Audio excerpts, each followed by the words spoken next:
Well, good morning. This is the Lew Rockwell Show, and how great to have as our guest this morning Dr. Ron Paul. For the three people in the audience who don't know about Dr. Paul, I'll just say he was, of course, a longtime congressman from Texas, the chairman of the Domestic Monetary Policy Subcommittee, the great champion of the gold standard of international peace, of free markets in public life, of course, a candidate for president again this time. We'll talk about that a little bit later. And author of many books, most recently End the Fed and Liberty Defined. And Ron, great to have you. And I want to ask you about something that's right in the news at this moment that is of special interest to you. What about this whole alleged Iranian terrorism plot and the fact that some people want to use this as an excuse to kill a lot of Iranians?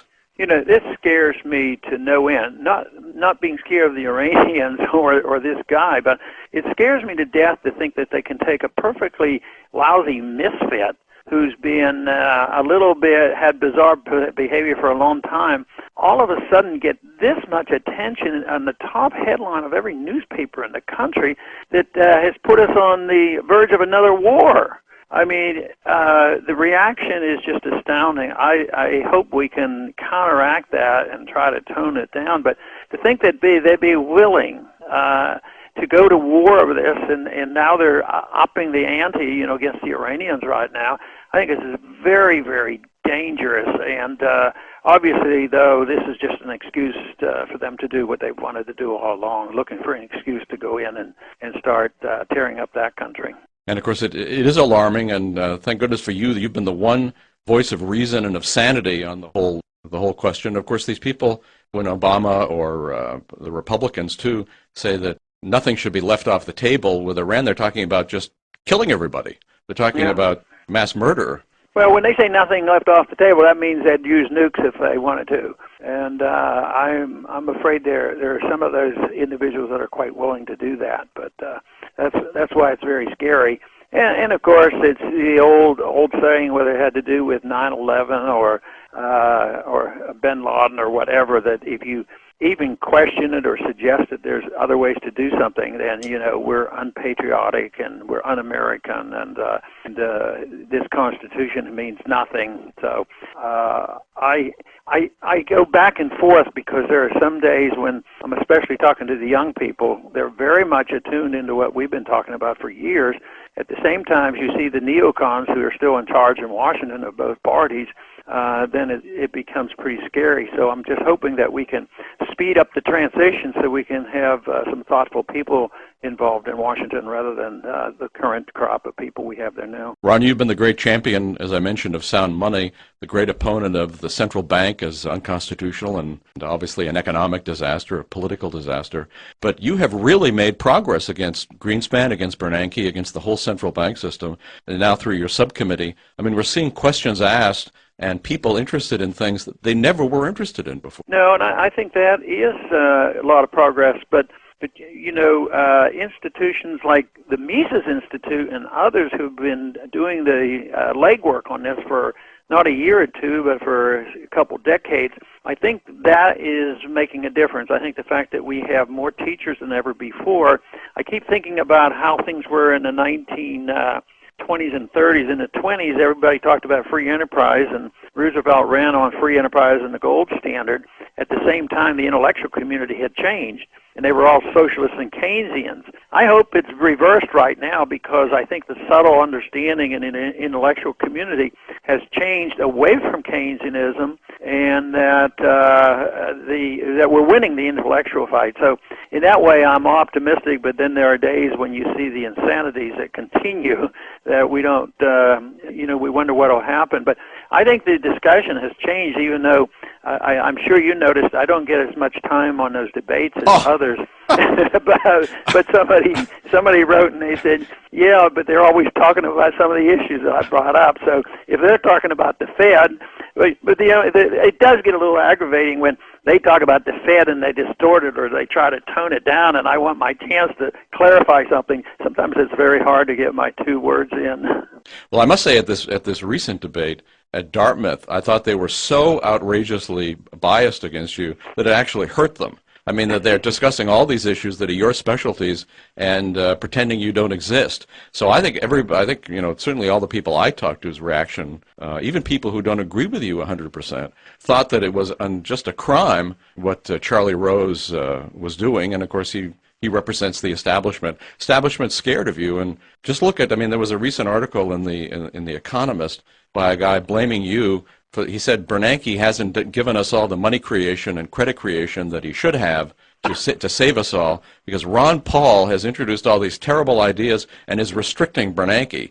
So, I think he had actually a point. I mean, Bernanke does feel under pressure. He does feel under scrutiny, like no Fed chairman, I think, has ever been. And that's because of you.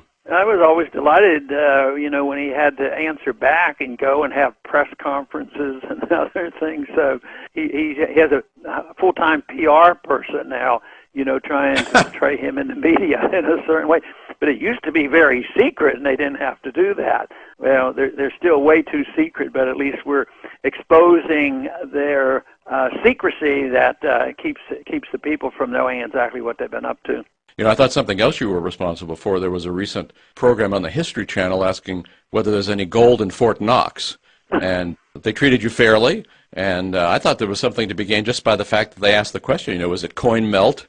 Is all the gold there? Even if the gold is all there, who owns it? And this is the issue you've raised. And, it's a great thing to see in the mainstream media taking something like this seriously. Yeah, and I'm sure you remember when we were working on the Gold Commission, I brought the subject up back then. We were talking about the gold in relationship to the monetary system because there was a crisis going on then, and the vote was 15-2 against auditing the gold. Here we're studying the gold in relationship to the monetary system, and nobody wanted to find out if we owned any of the gold yet. So, but more and more people are starting to understand this. Of course, my position on that is not so much to worry about how they're going to reinstate their gold standard. I just assume they sell the gold and legalize its use in this country.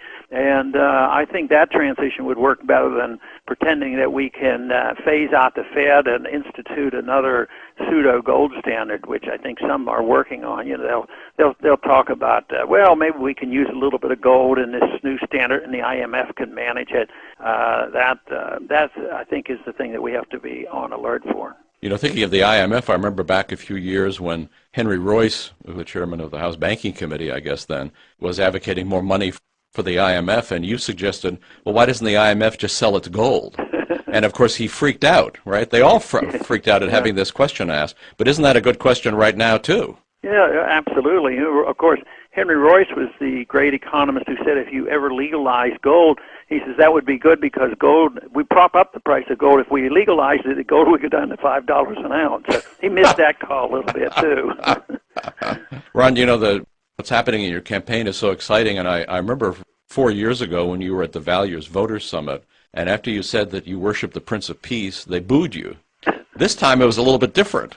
This time you won the straw poll, you had the crowd chanting for you, and you talked about how war affects the family. If people are concerned about the status of the family, they can't be for these perpetual wars, and people liked what you had to say. So what's going on? I mean, is even among these people that your ideas are starting to penetrate? Well, the managers of that convention explained it all. The ones who counted the ballots claim we stuffed the ballot box and there was a gross distortion. No, I think the sentiment has changed. The attitude on the war has changed in these last 4 years. People are getting tired of it, and I think some of these factual things that I pointed out, even though they're in the religious realm and they're biblical, but that's the kind of conference that we were having there. And matter of fact, they ask us not to be political because they are a 501c3. I think the others didn't hesitate for a minute to be talking about the president and talking about campaigns, so I tried to stay on that theme. But of course, a lot of our supporters went that had a little different view and had a different understanding of the First Amendment and how we should treat religious values. But no, I think there has been a shift. I think the attitude has changed against the war, and we all know exactly what their policies do. And I didn't get to mention it in there, and I probably could have. And that is how these wars are detrimental to not only family life in these countries that we're bombing, but to the Christian values. I mean, how many countries have we run out to Christians? Christians were in Iraq for, what, a couple thousand years? From the very beginning. Now they've practically been run out. The same thing in Afghanistan. No, and the same thing is going to happen in Syria. If the U.S. efforts succeed there, all the Christians who've been in Syria since the very beginning of Christianity will be killed or certainly ethnically cleansed. Yeah, you know, this